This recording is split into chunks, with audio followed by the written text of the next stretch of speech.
시험관은 임신의 가능성이 매우 높은 과정이라고 생각하시면 되니까 임신과 관련된 일반적인 주의사항이 필요하다고 생각하시면 좋을 것 같네요.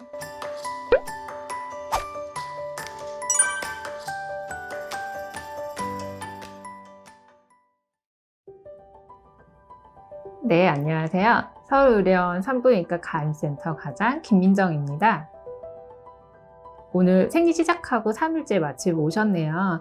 시험관은 주사 종류나 주사 맞는 방법에 따라서 일정이 조금 차이가 날 수 있기는 한데요. 오늘은 일반적으로 많이 하는 방법에 대해서 한번 설명을 드리도록 할게요. 시험관에서는 가베란이 굉장히 중요한데요. 오늘부터 가베란 주사가 4에서 5일 정도 들어갈 예정이에요. 물론 초음파를 보고 특이사항이 없다면 4, 5일 주사를 맞고 그 뒤에 오셔서 다시 한번 초음파를 봐서 가베란이 충분히 잘 됐는지 확인을 할 거고, 가베란이 충분히 잘 됐다고 하면 난자 채취를 하기 전에 난자가 미리 배란되는 걸 막기 위해서 배란 억제 주사가 추가로 들어갈 예정이에요. 그렇게 배란 억제 주사가 3에서 4일 정도 더 들어가고 난 다음에 병원에 다시 한 번 더 오실 거고요.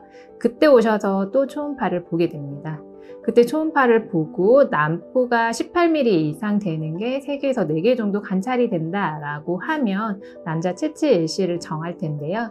그때에는 가베란을 시킨 난포가 배란이 되어야 하기 때문에 배란 주사가 들어가게 되고요.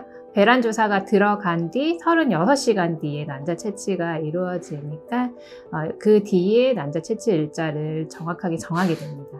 그러면 약속된 난자 채취 일시에 내원하시면 마취하에 난자 채취가 이루어지게 되고요. 난자 채취를 하고 나면 배아가 생기게 되고, 배아는 3에서 5일 정도 배양을 하고 그 뒤에 배아 이식이라는 과정을 통해서 시험관 시술은 마무리가 되게 됩니다.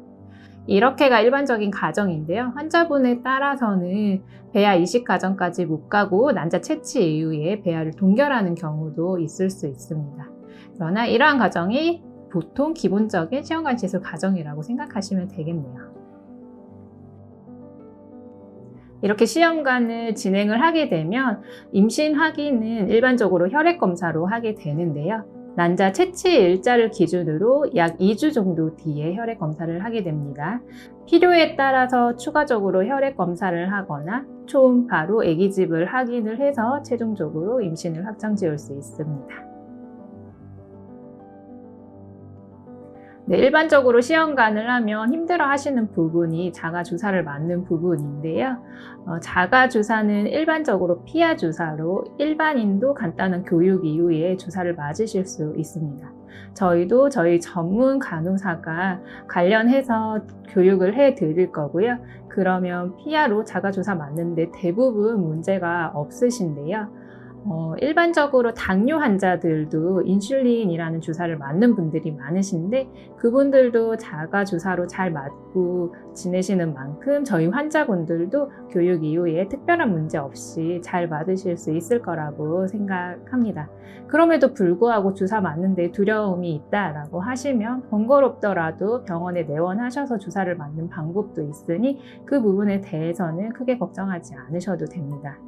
그리고 또 하나, 시험관은 가베란이라는 과정이 있다고 했는데요. 이 가베란을 하면서 난소가 붓는다거나 해서 난소가 지나치게 자극이 되는 난소 가자극 증후군이 생기는 경우 환자분들이 특히 어려움을 호소하시는데요.